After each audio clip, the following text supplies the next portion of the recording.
Welcome to episode 46 of Let's Play Civilization 3 Play the World. As you know, on our very last episode, the Celts declared war on us. Now, we prepare for that war. Okay, first thing I'm going to do is change from normalcy to wartime mode. Now, what wartime mobilization does is it makes your war units build faster, but there's a catch. You cannot build civilian improvements during this time, only wartime. Only soldiers and war improvements like barracks. If you're already building something non-war related, you can continue it without a bonus, but as soon as it's finished, you have to go to something wartime. So that's very helpful to have, as we're going to need all cities to be fighting this war. Now, I realize we didn't make an embassy with the Arabs, so I do that right quick. Because I want to get the Arabs on our side. And now that I'm going to be able to do this, and also, I also give them rubber as an incentive to be on our side. You might be wondering, giving out all this rubber isn't a good idea, but it really is. The more rubber you give out, the less they'll be reproducing new foreign people. Har har har. That was pretty lousy.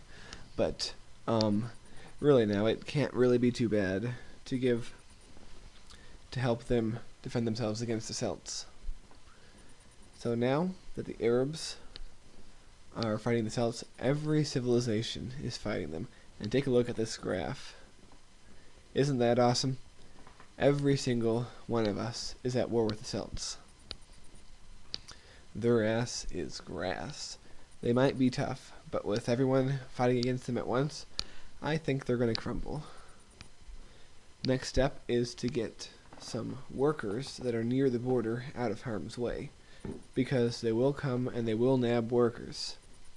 So sometimes the sim is smart enough to get the workers out of the way by themselves, sometimes it's not.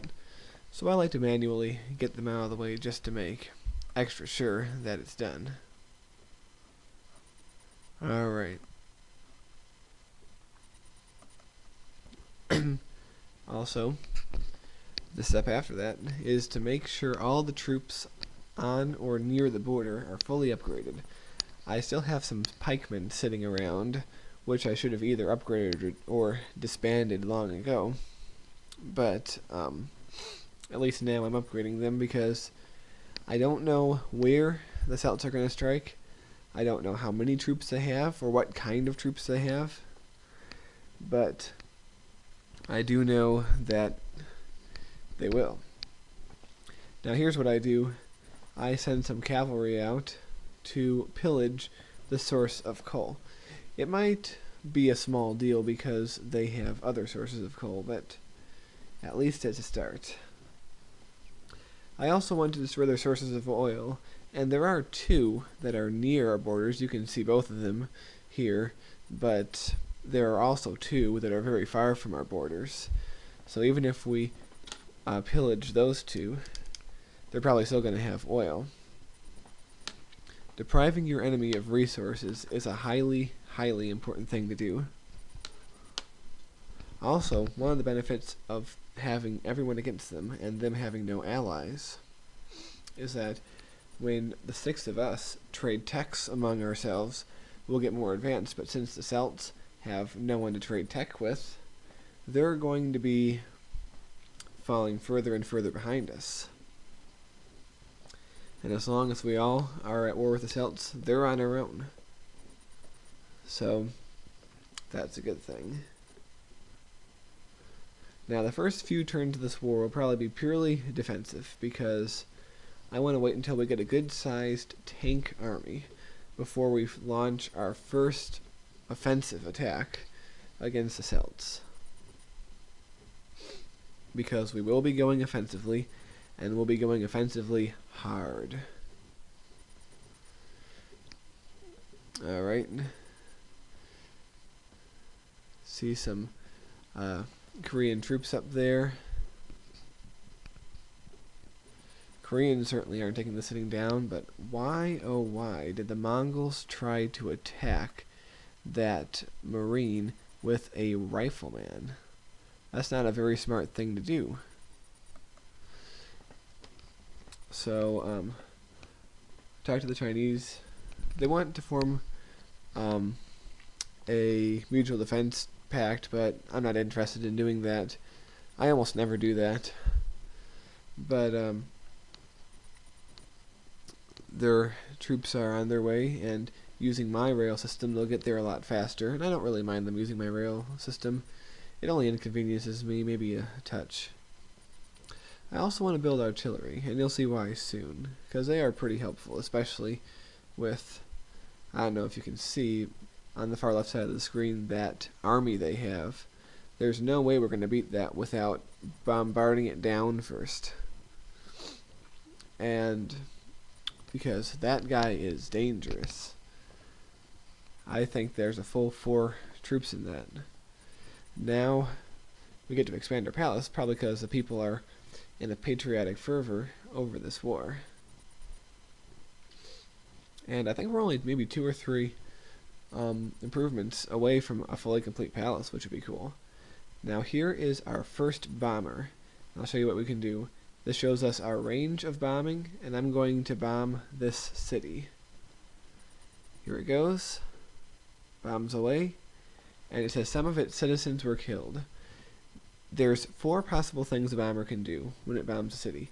It can kill citizens, like just happened now. It can damage, but not destroy, soldiers. Like it might take 2 or 3 hit points off. It can also destroy improvements, like it could destroy a barracks, or a temple, or a cathedral, or things of that nature. Or it could completely fail. And sometimes they will fail and fail all over again, and it becomes annoying as heck, but it's still worth it. Alright, let that guy build this tail end of our empire over here that used to be Japan. They're probably not going to be too helpful to us, but we'll find some use for them. Alright, they're moving there. And here you can see the Koreans try to take back their city, and they are successful. This video is skippy and laggy, so you didn't see it, but it was a Korean tank that retook that city. That's right, they have tanks.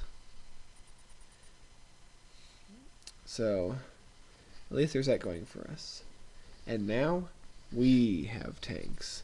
Yes, sir. And we've also completed the heroic epic, which gives you a lot of culture, as well as makes leaders much more likely to appear, which is going to be very helpful to us. Now that we can build tanks, we're going to spend maybe 3/4 or more of our efforts building tanks. The rest will be spent building bombers and artillery. But with that, we're going to make a formidable offensive army. Well, this about wraps it up for this episode. I will see you next time on episode 47. So long.